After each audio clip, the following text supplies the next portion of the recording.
প্রিয় লিসেনার্স, আজকের যে প্রথম ঘটনাটি বলবো সেই ঘটনাটি আমাদের পাঠিয়েছে ময়মনসিংহ জেলা থেকে। তো আর দেরি না করে মূল ঘটনায় চলে যাচ্ছি। গ্রীষ্মের তীব্র দাবদাহে এক মৃদু বাতাসও যেন কিছুটা স্বস্তি এনে দেয় ময়মনসিংহ জেলার একটি ছোট গ্রাম মথুরাপুর, যেখানে ঘরবাড়ি কাঁচা আর রাস্তার কোলাহলহীন। প্রাকৃতিক সৌন্দর্য আর শান্ত পরিবেশ গ্রামটিকে সবসময় ঘিরে রেখেছে। তবে আজ সেই শান্ত পরিবেশে কিছু অস্বাভাবিকতা ভর করেছে। বিকেল বেলা আকাশের ওপর থেকে সূর্য ক্রমশ পশ্চিম দিকে হেলে পড়েছে এবং বাতাসে মাটির গন্ধ মিশে যাচ্ছে। এমন সময় গ্রামটি একদম অদূরে ধীর গতিতে একটি অ্যাম্বুলেন্স চলে আসছে, যার দরজা খোলা। ভিতর থেকে এক অবশিষ্ট মৃতদেহ বহন করা হচ্ছে। অ্যাম্বুলেন্সের পিছনে সেই অদ্ভুত দৃশ্যটি ছিল। গ্রামবাসীরা প্রথমে ভাবতেই পারেনি কি হচ্ছে। গ্রামটির প্রবীণরা বলেছিলেন যে এমন ঘটনা কখনো ঘটেনি, কেউ কখনো শুনেনি যে রাতের অন্ধকারে লাশ নিয়ে আসা হয়। তবে আজ অ্যাম্বুলেন্সটি একেবারেই ভিন্নভাবে তাদের সামনে উপস্থিত হয়েছিল। কিছুক্ষণ পর হোসেন নামক এক যুবক, যিনি গ্রামে থাকতেন, তার নিজের কাজ শেষে বাড়ি ফিরছিল। হোসেনের জন্য সেই মুহূর্তে পরিস্থিতি ছিল অস্বাভাবিক, কেননা সেও কিছুক্ষণের জন্য দেখে অ্যাম্বুলেন্সটি তার গলির দিকে আসছে। গাড়িটি আসতেই হোসেন অনুভব করলো যে অ্যাম্বুলেন্সটি অতিরিক্ত ধীরেই চলছে আর তার ভেতরটা পুরোপুরি অন্ধকার হয়ে গেছে। হোসেন দ্রুত তার বাড়িতে পৌঁছাতে চাইল, কিন্তু সে আবার দেখলো গাড়িটি আরো কাছে চলে আসছে। তার মাথার এক অজানা শঙ্কা এসে পৌঁছালো। সে চোখের সামনে লক্ষ্য করলো গাড়ির পেছনে একটা পচা গন্ধ ভেসে আসছিল, যা পুরো গ্রাম জুড়ে ছড়িয়ে পড়ছিল। একটু আগে দেখা গেছিল গ্রামটি শান্ত ছিল, কিন্তু এখন পুরো পরিবেশ যেন অস্বাভাবিক হয়ে গেছে। হোসেন ভাবলো, এটা কি কোনো দুর্ঘটনা নাকি কিছু অদ্ভুত ঘটছে। অ্যাম্বুলেন্সটি যখন আরো কাছে চলে এলো, হোসেন তখন আরো কিছুটা ভীত হয়ে পড়ল। গাড়ির পেছনে একটি জানালা খোলা ছিল এবং সেখানে যেটি ছিল একটি কালো কাপড় মোড়া সাদা রঙের চাদর দিয়ে ঢাকা মৃতদেহ, আর সাথে ছিল এক অদ্ভুত লোক, যে তার মুখ ঢাকা ছিল। লোকটি ধীরে ধীরে গাড়ি চালাচ্ছিল, কিন্তু তার চোখে যেন কিছু ছিল যা হোসেনের মনে আতঙ্ক সৃষ্টি করেছিল। হোসেন বুঝতে পারল না কি হচ্ছে। এভাবে এক অদ্ভুত পরিবেশ তৈরি হচ্ছে যখন গ্রামবাসী কিছুই জানে না। তার মনে হঠাৎ প্রশ্ন উঠল, এটা কি কেউ মারা গিয়েছে নাকি কিছু অন্যরকম ঘটনা ঘটছে। ঠিক তখনই হোসেন একটি ভীতিকর আওয়াজ শুনল, যা মনে হচ্ছিল অ্যাম্বুলেন্সের পিছন থেকে আসছে। তার হৃৎপিণ্ড আরো দ্রুত ধাক্কা দিতে শুরু করলো। সে পিছনে ঘুরে দেখলো কিভাবে এই অদ্ভুত লোকটি গাড়ি থেকে বেরিয়ে চলে যাচ্ছে। লোকটি কোনো শব্দ না করে হেঁটে হেঁটে একটি পুরনো বাড়ির দিকে চলে গেল, কিন্তু তার পেছনে কিছু সিলিকনের মতো ছায়া ছিল, যা আশপাশের গাছপালার মধ্যে গিয়ে মিশে যাচ্ছিল। হোসেন ভাবলো, এটা কি কোনো ভুতুড়ে ব্যাপার। তবে সে ভাবলো কিছু একটা সঠিকভাবে জানা দরকার। হোসেন সিদ্ধান্ত নিল যে সে লোকটির পিছু নেবে। সে তার পায়ের শব্দ শুনতে পেল, কিন্তু লোকটি যেন কোনো শব্দই তৈরি করছে না। মনে হচ্ছিল সে একেবারে অদৃশ্য হয়ে যাচ্ছে। হোসেন ধীরে ধীরে তার পিছু নিল এবং দেখতে পেল লোকটি গ্রামের পুরনো কবরস্থানে ঢুকছে। হোসেন সেখান থেকে কিছুটা দূরত্বে দাঁড়িয়ে রইল এবং তার চোখে অদ্ভুত এক দৃশ্য দেখল। লোকটি একটা খুঁটি ধরল এবং কিছু মন্ত্র পড়তে শুরু করলো। কিছুক্ষণের মধ্যে সে চোখের সামনে দেখলো মৃতদেহটি অদ্ভুতভাবে হালকা হয়ে উঠেছে, আকাশের দিকে উঠে যেতে লাগছে। এক ভয়ঙ্কর শব্দে আকাশের কালো মেঘগুলো ডেকে উঠল যেন। হোসেন ঠিক বুঝতে পারলো না কি হচ্ছে, কিন্তু তার মনে হয়েছিল যেন কেউ এক অদ্ভুত শক্তি ব্যবহার করে মৃতদেহটিকে পুনর্জীবিত করার চেষ্টা করছে। এমন কিছু অদ্ভুত ঘটনা ঘটেছে যা পূর্বে কখনো কোনো গ্রামবাসী চিন্তাও করেনি। লোকটি তখন মন্ত্র বলতে বলতে চোখের সামনে উঁচু হয়ে দাঁড়িয়ে থাকা একটি পুরনো গাছের দিকে পা বাড়ালো। হোসেন তার কাছে এগোতে গিয়ে ঘরের জানালা দিয়ে একটি দৃশ্য দেখতে পেল। কবরস্থান থেকে উঠে আসা মৃতদেহটি আসলে জীবিত হয়ে উঠেছিল, কিন্তু সে জীবিত হয়ে উঠেছিল না, সে যেন এক দানবের রূপ ধারণ করেছিল। পচন ধরা চামড়া, ছেঁড়া চোখ, বিকৃত মুখ। ওই দানবটি হোসেনকে লক্ষ্য করে একটি বিকৃত হাসি দিল। সে তখন বুঝতে পারল এটি কোনো সাধারণ মৃতদেহ নয়, এটি একটি অশুভ শক্তির বাহক। হোসেন তার শরীরের সমস্ত শক্তি দিয়ে দৌড়ে পালানোর চেষ্টা করলো, কিন্তু গায়ের শীতলতা তাকে ঘিরে ধরলো। তার পায়ের তলায় মাটি যেন সরে যাচ্ছে। সে জানতো সে আর এই গ্রাম থেকে জীবিত ফিরে যেতে পারবে না। হোসেন ঘুরে ফিরে দেখলো আর সেই অদ্ভুত লোকটি কবরস্থানের মাঝখানে দাঁড়িয়ে এবং মৃতদেহটি তার হাতে তুলে নিল। গ্রামবাসীরা কখনোই জানবে না সেই রাতে সেখানে কি ঘটেছিল। এরপর আর কখনো কোনো অ্যাম্বুলেন্স মাথুরাপুরের পথে দেখা যায়নি। সেই রাতের পর গ্রামবাসীরা বলেন রাতে গ্রামটি অদ্ভুত এক শীতলতা আর অশুভ শক্তিতে ভরে থাকে। যারা রাতের অন্ধকারে রাস্তা পাড়ি দিতে যায় তারা আর কখনো ফিরে আসে না। গ্রামবাসীরা গুঞ্জন করতে থাকে এখনো যে কোনো এক অদ্ভুত রাতে সেই কালো কাপড় পরিহিত লোকটি আবার ফিরে আসবে, মৃতদেহগুলোকে পুনরুত্থান করবে আর গ্রামটিকে এক ভয়ঙ্কর পরিণতির দিকে নিয়ে যাবে। মথুরাপুর গ্রামের সেই রাতের পর থেকে অদ্ভুত এক ইতিহাসের অংশ হয়ে গেল এবং যেখানে মৃতদেহ আত্মার সঙ্গম হয়। কেউ আর কখনো সেই গ্রামের নির্জন রাস্তায় হেঁটে যাবে না। এই ছিল ঘটনা। প্রিয় লিসেনার্স, আমাদেরকে এই ঘটনাটি পাঠিয়েছিলেন হাবিব, তাকে অনেক ধন্যবাদ এরকম একটা ঘটনা আমাদেরকে দেওয়ার জন্য। এবার আমরা পরের ঘটনায় চলে যাচ্ছি। এ ঘটনা 4টা চরিত্র খুব জানা প্রয়োজন। যেমন রাহুল, 30 বছর বয়সী একজন কফিন তৈরির কারিগর, যিনি সাধারণভাবে গাজীপুর জেলার একটি ছোট শহরে বসবাস করেন। তারপরে দ্বিতীয় নম্বরে রয়েছে আখি, রাহুলের স্ত্রী, 28 বছর বয়সী, শান্ত স্বভাবের তবে কিছুটা অতিরিক্ত কৌতূহলী। 3 নম্বরে রয়েছে প্রফেসর শফিক, একজন গবেষক যিনি অতিপ্রাকৃত বিষয়ের ওপর গবেষণা করেন, যিনি খুলনা জেলার একটি বিশ্ববিদ্যালয়ে অধ্যাপনা করেন। এবার 4র্থ নম্বরে রয়েছে নাসির, 55 বছর বয়সী এক প্রাচীন কবরস্থানের রক্ষক, যিনি কফিন এবং মৃতদেহ সম্পর্কিত বিভিন্ন অদ্ভুত ঘটনা রাখেন এবং যিনি বরিশালের জেলার দক্ষিণাঞ্চলে বসবাস করেন। এবার মূল ঘটনায় আসি। রাহুল গাজীপুর জেলার একটি ছোট শহরে কফিন তৈরির কারিগর হিসেবে কাজ করেন। একদিন তাকে একটি অদ্ভুত কফিন খোঁজার জন্য কাজ দেওয়া হয়। এটি বহু বছর আগে একটি অভিশপ্ত কফিন হিসেবে পরিচিত ছিল। কফিনটি একটি পুরনো কবরস্থানে ছিল এবং স্থানীয় মানুষজন বিশ্বাস করতেন যে এটি কোনো অশুভ শক্তি ধারণ করে। রাহুল এই কাজটি করতে রাজি হন, তবে তার স্ত্রী আখি তাকে সতর্ক করে দেন যে এসব রহস্যময় ঘটনা তারা যেন উপেক্ষা না করে। রাহুল প্রাথমিকভাবেই কফিনের বিষয়ে খুব বেশি গুরুত্ব দেয় না, তবে কাজটি করার জন্য বরিশাল জেলার এক কবরস্থানে পৌঁছান। সেখানে তারা দেখতে পান একটি পুরনো কাঠের কফিন, যার গায়ে কিছু অদ্ভুত চিহ্ন খোদিত, এবং কফিনটি আখি সন্দেহ করতে শুরু করেন এবং রাহুলের কাছে জানতে চায় এটা কি সত্যি নিরাপদ। কফিনটি খুলে দেখা হলে তার মধ্যে কোনো মৃতদেহ বা শয্যা ছিল না, তবে কফিনের চারপাশে একটা অদ্ভুত গন্ধ ছড়িয়ে পড়ছিল। রাহুল আখির সঙ্গে মিলে কফিনটি তার কর্মশালায় নিয়ে আসেন। তখন থেকেই অদ্ভুত ঘটনা ঘটতে থাকে। কফিনের আশপাশে এক ধরনের অদ্ভুত শীতলতা অনুভূত হতে থাকে, যা রাহুল এবং আখির জন্য অস্বস্তিকর হয়ে ওঠে। রাহুল স্থানীয় একটি বিশ্ববিদ্যালয়ের গবেষক প্রফেসর শফিকের সঙ্গে যোগাযোগ করেন, যিনি খুলনা জেলার একজন প্রখ্যাত গবেষক। প্রফেসর শফিক তাকে জানিয়ে দেন এটি একটি অভিশপ্ত কফিন, যা প্রাচীন কোনো ধর্মীয় সম্প্রদায়ের দ্বারা ব্যবহৃত হতো। তিনি সতর্ক করেন যে কফিনটি ফেরত না দিলে অশুভ শক্তি প্রবল হয়ে উঠবে। রাতের বেলা কফিনটি তার কর্মশালায় রেখে চলে গেলে রাহুল কিছু অদ্ভুত শব্দ শুনতে পায়। তিনি প্রথমে মনে করেন এটি কোনো যান্ত্রিক সমস্যা, কিন্তু পরবর্তীতে তিনি খেয়াল করেন যে কফিনটি নিজে নিজে হেলতে থাকে। একদিন সকালে কফিনটি খুলে দেখা গেলে ভেতরে কিছু অদ্ভুত দাগ ও অদৃশ্য হাতের ছাপ দেখা যায়। আখি আবারও রাহুলকে সতর্ক করে বলে এটি আমাদের জন্য বিপদ ডেকে আনতে পারে। এই কফিনের সঙ্গে কিছু অশুভ শক্তি জড়িয়ে থাকতে পারে, কিন্তু রাহুল বিষয়টি গুরুত্ব না দিয়ে মনে করেন এসব কিছু মানসিক চাপের ফল। এবং একদিন রাহুল আর আখি বরিশালের এক কবরস্থানে গিয়ে নাসির নামক এক প্রাচীন কবরস্থানের রক্ষকের সাথে দেখা করেন। নাসির কফিনের ইতিহাস জানিয়ে দেন, তাদের সাবধান করেন যে কফিনটির অভিশাপ শুধু যে এটি খোঁজে নিয়ে ফিরে নিয়ে আসে তার জন্য নয়, বরং যারা এটি ধারণ করে তাদের জীবনেও বিপদ আসতে পারে। নাসির জানান কফিনটি কোনো প্রাচীন শৈব সাধকের ছিল। তার জীবনের শেষ সময়ে অনেক অশুভ ঘটনা এই কফিনের সঙ্গে জড়িত। যে কোনো রকমে এর সাথে সম্পর্ক আপনার জীবনকে বিপদে ফেলতে পারে। রাহুল কফিনটি ধ্বংস করার সিদ্ধান্ত নেন, কিন্তু যখন তিনি কফিনটিকে আগুনে পোড়াতে যান তখন অদ্ভুত ঘটনা ঘটতে শুরু করে।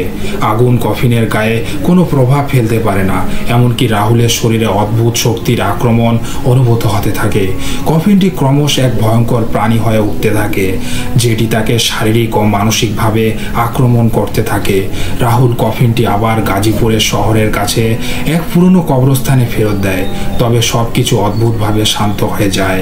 তারপর থেকে কফিনটি আর তাকে বিরক্ত করতে থাকে না। তবে রাহুল জানতেন যেই অভিশাপের সাথে তিনি সারা জীবন লড়াই করবেন। ঘটনা শেষ হয় এক অন্ধকার মুহূর্তে, যখন রাহুল এবং আখি কবরস্থানে গিয়ে কফিনটি পুনরায় রাখার পর তারা লক্ষ্য করে যে কফিনটি কিছুতেই সেই জায়গা থেকে সরে যায় না। কফিনের গায়ে থাকা অদ্ভুত চিহ্ন আবার প্রকাশ পেতে থাকে। তারা বুঝতে পারেন তাদের জীবনে এই অভিশাপের ছায়া কখনোই বিদায় নেবে না। এই ছিল ঘটনা। প্রিয় লিসেনার্স, আমাদেরকে এই ঘটনাটি পাঠিয়েছিলেন রহমত। তাকে অনেক ধন্যবাদ এরকম একটা ঘটনা পাঠানোর জন্য। এবার আমরা পরের ঘটনায় চলে যাচ্ছি। রিফাত একটি সাধারণ যুবক ছিল। একদিন তার নামে একটি ভুল অভিযোগে তাকে গ্রেপ্তার করা হয় শহরের সবচেয়ে ভয়ঙ্কর, পুরনো এবং রহস্যময় জেল, কামরাঙ্গি জেল। তাকে বন্দি করা হয়। এই জেলটি অনেক বছর ধরে বন্ধ থাকার পর আবার চালু করা হয়েছে। তবে এর ভয়াবহ ইতিহাস এবং অশুভ ঘটনায় ভরা। লোকমুখে জানা যায় এখানে বহু বছর আগে অনেক বন্দী রহস্যজনকভাবে মৃত্যুবরণ করেছিলেন। তাদের আত্মা এখনও এই জেলের অন্ধকারের কোণে বিচরণ করে। রিফাত যখন প্রথম জেলে প্রবেশ করে তার মনে এক অদ্ভুত অনুভূতি হয়। এটির অন্ধকার এবং নীরবতা পরিবেশ তাকে আতঙ্কিত করে তোলে। সেই রাতে রিফাত প্রথমবারের মতো শুনে ভয়ানক শব্দ, মানে ধ্বনির শব্দ, যা জেলের পুরনো দেওয়াল থেকে আসছিল। কিন্তু কারো কাছে এই শব্দের ব্যাখ্যা ছিল না। রিফাতের একমাত্র বন্ধু ছিল শাহিন, এক পুরনো বন্দী যে বহু বছর ধরে কামরাঙ্গি জেলে ছিল। শাহিন রিফাতকে জানায় যে এই জেলের সাথে সম্পর্কিত অনেক রহস্য রয়েছে। এই জেলটা শুধু বন্দীদের নয়, আত্মাদেরও জেল, শাহিন বলেছিল। শাহিন আরও জানায় বহু বছর আগে এই জেলে এক ভয়ঙ্কর ঘটনা ঘটেছিল। এক বন্দী যার নাম ছিল আব্দুল্লাহ, তাকে হত্যা করা হয়েছিল অত্যন্ত নৃশংসভাবে। তার আত্মা এখনো জেলের বিভিন্ন জায়গায় ঘোরাফেরা করে। তার আত্মা যাদের কাছে আসে তাদের জীবন দুর্বিষহ হয়ে ওঠে। রিফাত প্রথমে এসব কথা বিশ্বাস না করলেও একদিন রাতে তার সাথে দেখা হয় নওরিন নামক এক মহিলা বন্দির সাথে। নওরিন তাকে বলেছিল যে যখন তুমি এই জেলে ঢুকেছ তুমি জানো না কি অন্ধকারে ঢুকেছ। এই জেলের দেওয়ালে জীবিত মানুষের কণ্ঠ শোনা যায়, কিন্তু সেই কণ্ঠনালী জীবিত মানুষের নয়।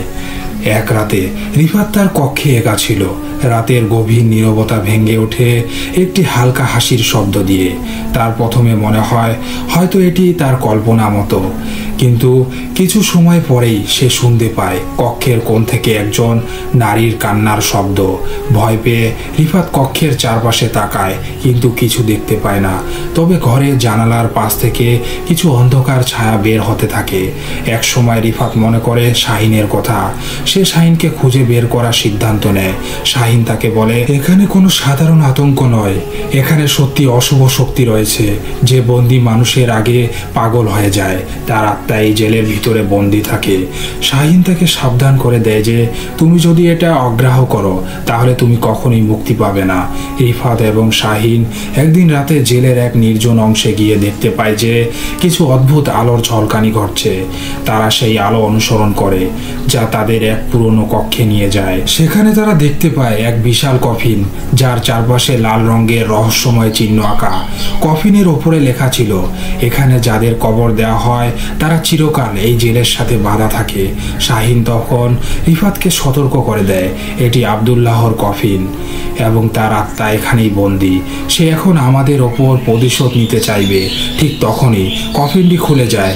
এক অদ্ভুত ডার্ক ছায়া বের হয়ে আসে। সেই ছায়া একের পর এক বন্দীকে আক্রমণ করতে শুরু করে। কামরাঙ্গি জেলে একের পর এক বন্দী অদ্ভুতভাবে সবাই অসুস্থ হয়ে পড়ে। রাতের অন্ধকারে তারা দেখতে পায় তাদের কক্ষে অদৃশ্য হাত তাদের শ্বাসরুদ্ধ করছে। রিফাতও আক্রান্ত হয়। তার শরীরে অবশ হয়ে আসে। মনে হয় সে ধীরে ধীরে মৃত হয়ে যাচ্ছে। সে চিৎকার করে, কিন্তু তার কণ্ঠ বের হয় না। একদিন রাতে রিফাত শেষ পর্যন্ত জেলের দপ্তর কর্মকর্তা ইমনের কাছে যায়। ইমন তাকে জানায় যে এই জেলটি বন্ধ করার পর এমন কিছু ঘটনা ঘটেছিল যা কেউ ব্যাখ্যা করতে পারেনি। বন্দীদের অদ্ভুত মৃত্যু, আত্মহত্যা, এগুলো সবই সেই অভিশাপ শক্তির প্রভাব।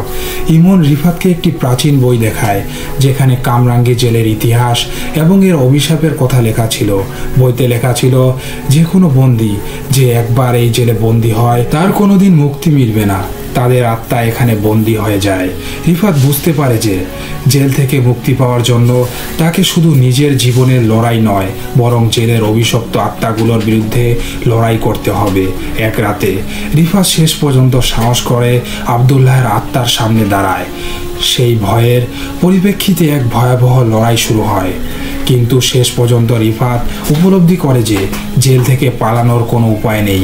কামরাঙ্গী জেল, তার অভিশাপ চিরকাল তাদের পেছনে থাকবে।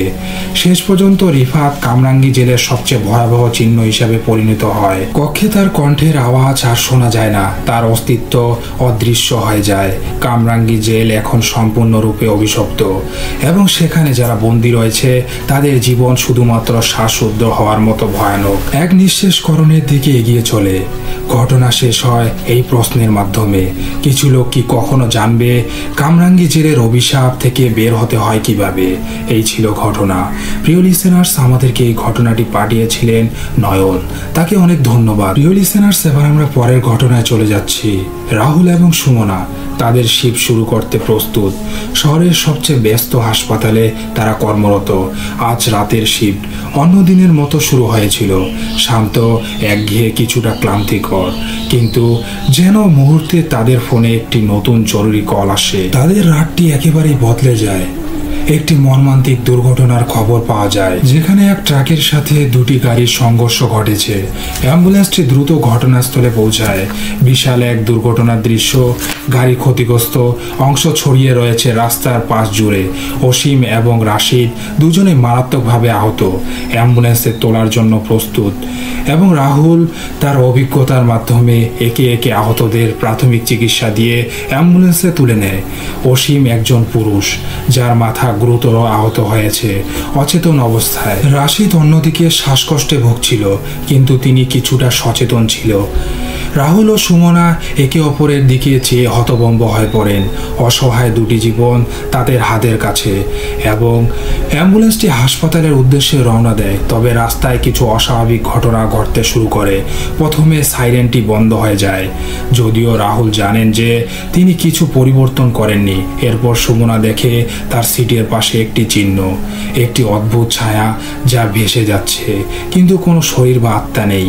রাহুল আর সুমনা প্রথমে এটি উপেক্ষা করে, মনে করেন এটি রাতের অন্ধকার ও ক্লান্তির ফল। কিন্তু এরপর রাহুল লক্ষ্য করেন রাস্তার থাকা একটি বড় গাছের কাছে পৌঁছানোর পরেই সবকিছু অদ্ভুতভাবে বদলে যেতে শুরু করে। রাস্তাটি একদম পরিচিত নয়, তারা মনে করতে পারে না কখনো এই পথ দিয়ে এসেছে কিনা বা গেছে কিনা। এটা কি? কোথায় যাচ্ছি আমরা? সুমনা আতঙ্কিত হয়ে জিজ্ঞেস করেন। রাহুল কিছুটা বিভ্রান্ত হয়ে বলে যে আমারও ঠিক মনে হচ্ছে না, রাস্তাটা তো পরিচিত না, কিন্তু আমি জানি না কেন। হঠাৎ অ্যাম্বুলেন্সের ভিতর থেকে এক অদ্ভুত শব্দ শোনা যায়। প্রথমে রাহুল মনে করেন এটি একটি যান্ত্রিক সমস্যা, কিন্তু এর পরবর্তী ঘটনার সাথে কোনো সম্পর্ক ছিল না। অসীমের গলার মধ্যে থেকে একটি খিঁচানো হাসি শোনা যায়, যা তার অচেতন থাকার অবস্থায় সঙ্গে কোনোভাবেই মেলে না। অ্যাম্বুলেন্সের ভিতরে এক নিঃশব্দ নীরবতা নেমে আসে। রাহুল অসীমের দিকে তাকিয়ে অবাক হয়ে যায়। তার শ্বাস প্রশ্বাস স্বাভাবিক ছিল, তবে সে কোনো কথা বলছিল না। এটা কি? সে কি জানে আমরা কোথায় আছি? রাহুল ভাবতে থাকে। অ্যাম্বুলেন্সের ভিতরে অদ্ভুতভাবে বাতাস একদম শীতল হয়ে যায়, যেন কেউ তাদের মাঝে উপস্থিত। সুমনা গা শিউরে উঠে তার। আমি অনুভব করছি কিছু অস্বাভাবিক ঘটছে।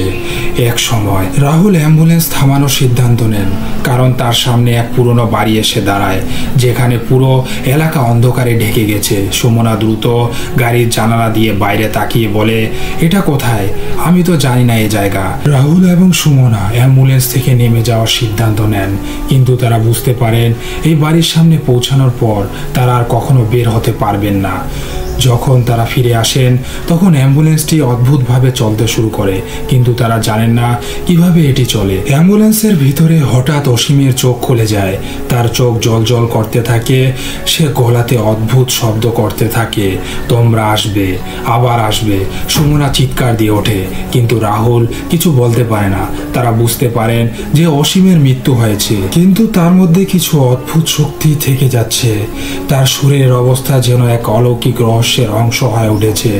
এটা আরো ভয়াবহ হয়ে ওঠে যখন অ্যাম্বুলেন্সটি আবার চলতে শুরু করে, কিন্তু এত দ্রুত যে সুমনা আর রাহুলকে কিছুই বুঝতে দেওয়ার সময় পায় না। হঠাৎ সবকিছু অন্ধকারে ঢেকে যায়। অ্যাম্বুলেন্সটি এক ভয়ঙ্কর অদৃশ্য শক্তির দ্বারা পরিচালিত হতে থাকে। সুমনা বুঝতে পারেন তারা আর কখনো হাসপাতালে পৌঁছাতে পারবেন না। তাদের সামনে সেই বাড়িটি, সেই অন্ধকার যেখান থেকে বের হওয়ার কোনো পথ নেই। রাহুল মনের মধ্যে নানা ধরনের সন্দেহ আর ভয় নিয়ে ভাবতে থাকে। সুমনা তার পাশে আঁকড়ে ধরে থাকে। অ্যাম্বুলেন্সটি থেমে যায়। রাহুলের চোখে ভয়, সুমনার চোখেও অসহায়ত্ব। তারা যেন সেই পথেই গিয়েছিল, সেই পথ আর ফিরে আসার নয়। কিন্তু হঠাৎ একটি ভয়ঙ্কর হাসি শুনতে পায় তারা, অসীমের হাসি। ঘটনা শেষ হয় এক ভীতিকর চিত্র দিয়ে। অ্যাম্বুলেন্সে কেউ নেই, কিন্তু রাস্তার পাশ দিয়ে এক অন্ধকার শিলামূর্তি আসতে থাকে। রাহুল আর সুমনা সেই শিলামূর্তির দিকে চেয়ে থাকে, আর কিছুই করতে পারে না। এই ছিল ঘটনা। প্রিয় লিসেনার্স, আমাদেরকে এই ঘটনাটি পাঠিয়েছিলেন টাঙ্গাইল থেকে আজিম, তাকে অনেক ধন্যবাদ। এবার আমরা পরের ঘটনায় চলে যাচ্ছি।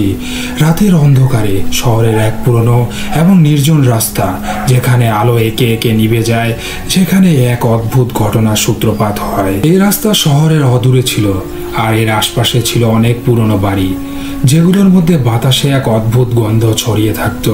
শহরের কেন্দ্রে থেকে বের হয়ে কিছু মানুষ আসত, কিন্তু অধিকাংশ মানুষই রাতের আধারে এই রাস্তা পার করতে ভয় পেত, কারণ এই রাস্তা এবং আশপাশের এলাকাকে ঘিরে নানা ধরনের ভুতুড়ে ঘটনা রটিত রয়েছে। কেউ বলতো এখানে কেউ নিখোঁজ হয়ে গেছে, আবার কেউ বলতো যে এখানে অদ্ভুত কিছু ঘটে যার ব্যাখ্যা করা যায় না। মোহিত একজন তরুণ যিনি একটি সিম্পল এবং সাধারণ জীবনযাপন করতেন। একদিন কাজ শেষে রাতে বাসায় ফিরছিল। সে প্রায় প্রতিদিন এই রাস্তা দিয়ে বাড়ি ফিরত, কিন্তু আজ রাতে কিছু ছিল যা তাকে অস্বস্তি দিচ্ছিল। রাস্তার দুপাশের ছায়াগুলি যেন আরো দীর্ঘ হয়ে উঠেছিল, আর বাতাসে এক অদ্ভুত শীতলতা অনুভূত হচ্ছিল। মোহিতের কাছে মনে হচ্ছিল তার চারপাশে কিছু অদ্ভুত ঘটছে, তবে সেগুলি অবহেলা করল।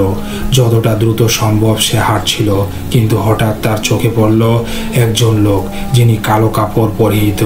লোকটি বেশ দূরেই ছিল, তবে তাকে দেখে মনে হচ্ছিল সে যেন একটা ছায়ার মতো, কোনো এক রহস্যময় পৃথিবী থেকে আসছে। সে লোকটির দিকে মনোযোগ দিতে লাগলো, কিন্তু যতই সে এগিয়ে গেল, লোকটি যেন আরো কাছে চলে আসছিল অদৃশ্যভাবে। লোকটির মুখ পুরোপুরি ঢাকা ছিল, কেবল দুটি চোখ দেখা যাচ্ছিল, তাতে ছিল এক অদ্ভুত রহস্য। মোহিত প্রথমে ভাবলো হয়তো এটি কোনো সাধারণ মানুষ, তবে একটু গভীরভাবে তাকিয়ে সে লক্ষ্য করলো লোকটির হালকা পায়ের শব্দ নেই, সে যেন ধীরে ধীরে ভেসে চলেছে। লোকটির চোখগুলো ঝলমল করছিল মন্ত্রমুগ্ধের মতো। মোহিত তার দিকে তাকিয়ে থাকতে লাগলো। এক সময় লোকটি তার দিকে তাকিয়ে এক মৃদু হাসি দিয়ে বলল, তুমি আমাকে চেনো মোহিত? মোহিত অবাক হয়ে গিয়ে বলল, আপনি আমাকে কিভাবে জানলেন?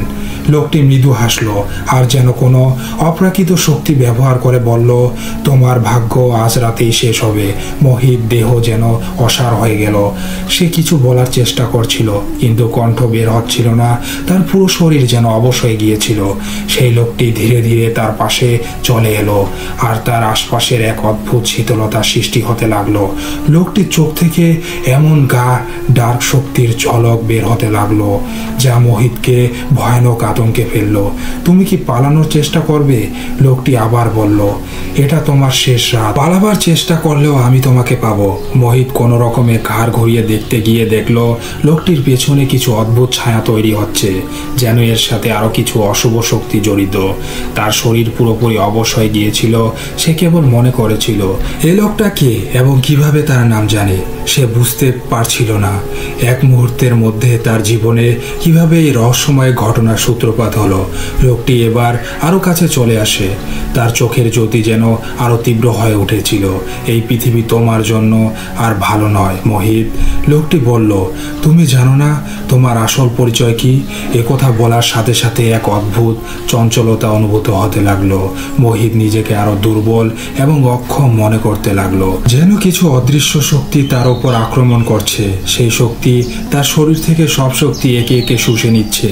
লোকটির কথার সাথে সাথে চারপাশ ভেসে উঠেছিল এক ভয়ানক দৃশ্য। অন্ধকার থেকে কিছু ভয়ঙ্কর ছায়া বের হয়ে এসেছিল। এটা কোনো সাধারণ ঘটনা নয়, এই লোকটি একজন আত্মা, এক অভিশপ্ত শক্তি যে তার ওপর হামলা করতে এসেছে। লোকটি মৃদু হাসি দিয়ে বলল, তুমি যেমন ভাবতে আমি তেমন না, আমি শুধু তোমার ভয়ের একমাত্র প্রতিফলন, যে ভয় তোমার মধ্যে সবসময় ছিল। মোহিতের চোখের সামনে সমস্ত পৃথিবী যেন ঝাপসা হয়ে গেল, তার দৃষ্টি কেবল অন্ধকারে সীমাবদ্ধ হয়ে গেল। তারপর এক মুহূর্তের জন্য তার চোখ বন্ধ হয়ে গেল। তার শরীরের ভিতর থেকে কোনো শক্তি কাজ করতে শুরু করলো এবং যেন তাকে এক রহস্যময় জগতে নিয়ে যাচ্ছে। তার সমস্ত অস্তিত্ব যেন কোথাও অদৃশ্য হয়ে গেল। লোকটি তখন ধীরে ধীরে বলল, এবার তুমি আমাকেই দেখতে পাবে, শুধু আমি। এভাবেই এক অদ্ভুত ভয়ের মধ্যে মোহিত যেন এক নতুন পৃথিবীতে চলে গেল। লোকটির অদ্ভুত হাসি আর ডার চোখের জ্যোতি যেন অস্তিত্বকে শুষে নিচ্ছিল। রাতের গভীর অন্ধকারে মোহিত আর কখনোই ফিরল না। শহরের মানুষজন কিছুদিন পর শুনতে পেল সেই নির্জন রাস্তায় এক যুবকের নিখোঁজ হওয়ার খবর। তবে কল্পনা এবং বাস্তবতার মধ্যে তফাৎ রয়ে গেল। কেউ জানল না মোহিত কোথায় গেছে। শুধু কালো কাপড় পরা লোকটির উপস্থিতি এখনো শহরের অন্ধকার কোণে অনুভূত হতো। তার হাসির শব্দ মাঝে মাঝে বাতাসের মধ্যে ভেসে আসতো, যেন সে কখনোই বিদায় নেয়নি। এই ছিল ঘটনা। প্রিয় লিসেনার্স, আমাদেরকে এই ঘটনাটি পাঠিয়েছিলেন রোহান, তাকে অনেক ধন্যবাদ। এবার আমরা পরের ঘটনায় চলে যাচ্ছি। এক গ্রীষ্মের সন্ধ্যায় শোভন নামের এক যুবক তার গ্রামের নদীতে মাছ ধরতে গিয়ে এক অদ্ভুত অভিজ্ঞতার মুখোমুখি হয়। নদীটি ছিল শান্ত, তবে কিছু অস্বাভাবিক অনুভূতি শোভনকে ভিতরে ভিতরে উদ্বিগ্ন করে তুলছিল। গত কয়েক সপ্তাহ ধরে গ্রামের মাছের সংখ্যা অনেকটাই কমে গেছে। আগে যে নদী ছিল জীবন্ত, যেখানে মাছের ঝাঁক আর খাল বিলের শান্ত নদীপথে মাছ ধরার আনন্দ ছিল, এখন সে নদী যেন নির্জীব হয়ে পড়েছে। গ্রামের বৃদ্ধরা বলতেন নদীটা বদলে গেছে, কিছু একটা ঘটেছে, তবে আমরা কেউ জানি না। শোভনও মনে মনে বুঝতে পারছিল কিছু একটা অস্বাভাবিক ঘটছে। এই দিন শোভন তার পুরনো মাছ ধরার জাল নিয়ে নদীর তীরে গিয়েছিল। সময়টা সন্ধ্যা আর সূর্য ধীরে ধীরে পশ্চিমে ডুবতে চলেছে। নদীর পানি ছিল অস্বাভাবিকভাবে গভীর, কালো। বাতাসে কোনো শব্দ ছিল না, গাছের পাতা, পাখির কিচিরমিচির কিছুই শোনা যাচ্ছিল না। পুরো পরিবেশ যেন এক অবিশ্বাস্য নীরবতায় ঢাকা পড়েছিল। শোভন তবুও নিজের কাজে মন দিল। সে জানে মাছ ধরতে গেলে ধৈর্য থাকতে হয়। সে তার জাল ফেলে দিল নদীতে, অপেক্ষা করতে লাগলো। কিছু সময় পর হঠাৎ করে জালে এক ভীষণ ভারী কিছু আটকে গেল। প্রথমে শোভন ভাবলো হয়তো কোনো বড় মাছ ধরা পড়েছে, কিন্তু যখন সে জালটি টানতে শুরু করলো তখন সে বুঝতে পারলো কিছু একেবারে অস্বাভাবিক ঘটছে। জালটি এতটাই ভারী ছিল যে সে কোনোভাবেই টানতে পারছিল না। জালটি পানির তলাতে নিচে তলিয়ে যাচ্ছিল, যেন কিছু শক্তিশালী কিছু তাকে টেনে নিচ্ছে। শোভন অনেক চেষ্টা করেও কিছু করতে পারছিল না। তার চোখের অস্বস্তি, ভয় ছড়িয়ে পড়ছিল। নদী যেন তাকে তলিয়ে নিয়ে যেতে চাইছিল। সে দ্রুত জালটির দড়ি ছেড়ে দিল, নদী থেকে পিছু হটতে লাগলো। কিন্তু ঠিক সেই মুহূর্তে তার কানে একটি অদ্ভুত শব্দ শুনতে পেল, এক গভীর গর্জন। সে কোনো ভয়ঙ্কর প্রাণী তার গুহা থেকে বের হয়ে আসছে। এ শব্দটা ছিল তীব্র, ঘন্টার মতো আওয়াজ, কিন্তু আরো ডার্ক ও ভয়ঙ্কর। শোভন স্থির হয়ে দাঁড়িয়েছিল। তার মনে এক ভয়ঙ্কর সন্দেহ তৈরি হলো, এটা কি কিছু অদ্ভুত ঘটছে, কিছু কি আসছে। পাশের গাছের ছায়া একটা অদ্ভুত আন্দোলন দেখতে পেল শোভন। সে চোখের সামনে সরে আসতে থাকা কিছু বিশাল ছায়া দেখছিল, যা মাটি থেকে বেশ কিছুটা উপরে উঠছিল। সে চমকে উঠে পেছন ফিরে তাকালো। তার চোখে পড়ল এক ভয়ঙ্কর দৃশ্য। এক বিশাল মাছ, যার গা ডার্ক এবং বিপুল আকার, নদীর গভীর থেকে উঠে আসছিল। মাছটির শরীর ছিল পরিপূর্ণ, গা ডার্ক চামড়ায় ঢাকা। তার চোখ ছিল বিশাল, একটি আতঙ্কগ্রস্ত জ্যান্ত প্রাণীর চোখ, যেন সে কোনোদিনই থামবে না। না। শোভন এক মুহূর্তের জন্য হাঁপিয়ে উঠল। সে যেন বুঝতে পারছিল না এ কি, এবং সে পুরোপুরি হতবাক হয়ে দাঁড়িয়ে রইল। মাছটি দ্রুত নদীর পাড়ে চলে আসে। সে যেন শোভনকে লক্ষ্য করে আসছে। তার বিশালকায় ডাক দেহের সাথে সাদা ফেনা ঝরছে। এটি একটি প্রাচীন ভয়ঙ্কর জল প্রাণী, যেটি বহু বছর ধরে নদীতে বাস করছে বলে স্থানীয়রা বলে, কিন্তু কেউ কখনো তার মোকাবিলা করেনি, কারণ নদীর গভীরতম কোনায় তার বাসস্থান ছিল। শোভন পিছনে ছুটে আসতে চেষ্টা করলো, কিন্তু মাছটি যেন পিছনে পেছনে তাকে অনুসরণ করছিল। তার পেছনে বিশাল ছায়া, হালকা গর্জন শুনতে পাচ্ছিল সে, যেন মাছটি তাকে যে কোনো মূল্যে ধরতে চাইছে। তবুও শোভন কোনো রকমে নদী থেকে উঠে এসে গ্রামের দিকে ছুটে চলল। সে দ্রুত তার বাড়ি ফিরে এলো, কিন্তু তার পেছনে মাছটির বিশাল ছায়া তখনও তাকে তাড়া করছিল। শোভন অবশেষে নিজেকে নিরাপদ মনে করে গ্রামের সীমানায় পৌঁছালো। সে দৌড়ে বাড়ির ভেতরে ঢুকে দরজা বন্ধ করে দিল, কিন্তু তার শ্বাস ছিল গভীর এবং দ্রুত। সে জানতো কিছু একটা ভয়ঙ্কর ছিল যা সে দেখেছে, যা সে কখনো ভুলবে না। তার হৃদয় এক অদ্ভুত আতঙ্কে ভরে গিয়েছিল। পরের দিন শোভন গ্রামের অন্যদের কাছে গিয়ে তার অভিজ্ঞতা শেয়ার করলো, তবে তারা তাকে বিশ্বাস করলো না। তারা হাসতে হাসতে বলল, তুমি হয়তো কোনো দুঃস্বপ্ন দেখেছো, নদীতে কিছু অস্বাভাবিক কিছু মনে হয়েছে, কিছুই নেই। কিন্তু শোভন জানতো যা সে দেখেছে তা বাস্তব। সে মনে মনে এক কঠিন সংকল্প করলো, সে আর নদীতে কখনোই যাবে না, অন্তত এই ভয়ঙ্কর মাছটির কথা সে জানে। কিছুদিন পর গ্রামে অদ্ভুত ঘটনা ঘটতে শুরু করলো। একের পর এক গ্রামবাসী নদীতে মাছ ধরতে গিয়ে ফিরে আসেনি, আর যারা ফিরে এসেছে তাদের চোখ ছিল এক অজানা আতঙ্ক। তাদের মন মানসিকভাবে ভেঙে গিয়েছিল। তারা বলছিল, নদীটার ভেতরে কিছু আছে, কিছু একটা খুঁজে বের করো, সেটা আমাদের গ্রামকে ধরে রেখেছে। কেউ কেউ বলছিল নদীটির তলায় একটি ভয়ঙ্কর প্রাচীন জল দেবতা বাস করছে, যিনি পাপীদের শাস্তি দেন। গ্রামবাসীরা চুপচাপ নদী থেকে দূরে থাকতে শুরু করলো। নদীটির পাশ দিয়ে হাঁটলে যেন কেউ অনুভব করতে পারত, যেন সেখানে কিছু অদ্ভুত রহস্য শক্তি বিরাজ করছে। শোভন ও তার বন্ধুরা আবারও একদিন রাতে নদীর তীরে গিয়েছিল সেই মাছটি খুঁজে দেখার জন্য। চেষ্টাও করেছিল। তারা সারা রাত নদীর তীরে অপেক্ষা করছিল, কিন্তু কোনো কিছুই ঘটেনি। তারপর ঠিক মাঝরাতে তারা শুনতে পায় সেই অদ্ভুত গর্জন আবারও ফিরে এসেছে, গভীর, ভয়ঙ্কর এবং প্রাচীন। তারা নদীর মধ্যে কিছু বিশাল ছায়া দেখতে পায়, এবং তারপর সেই ভয়ঙ্কর মাছটি আবার তাদের সামনে উঠে আসে, তার বিশাল দেহ আর মন্দ চোখে ভরা মুখ নিয়ে। মাছটি তাদের দিকে এগিয়ে আসছিল। শোভন আর তার বন্ধু দৌড়ে পালিয়ে যায়। তাদের জীবন থেকে ফিরে আসা আর সেই নদী আর কখনো এক স্বাভাবিক নদী থাকবে না। মাছটি সেই প্রাচীন জল প্রাণী, সে তখনও নদীতেই রয়ে গেছে। এখনো সেই মাছের গুঞ্জন শোনা যায়। গ্রামের লোকেরা জানে নদীর তলায় কিছু ভয়ঙ্কর শক্তি বাস করছে। তারা জানে যদি কেউ নদী পেরোয় সে আর ফিরে আসবে না। এই ছিল ঘটনা। প্রিয় লিসেনার্স, আমাদেরকে এই ঘটনাটি পাঠিয়েছিলেন রহমত আলী।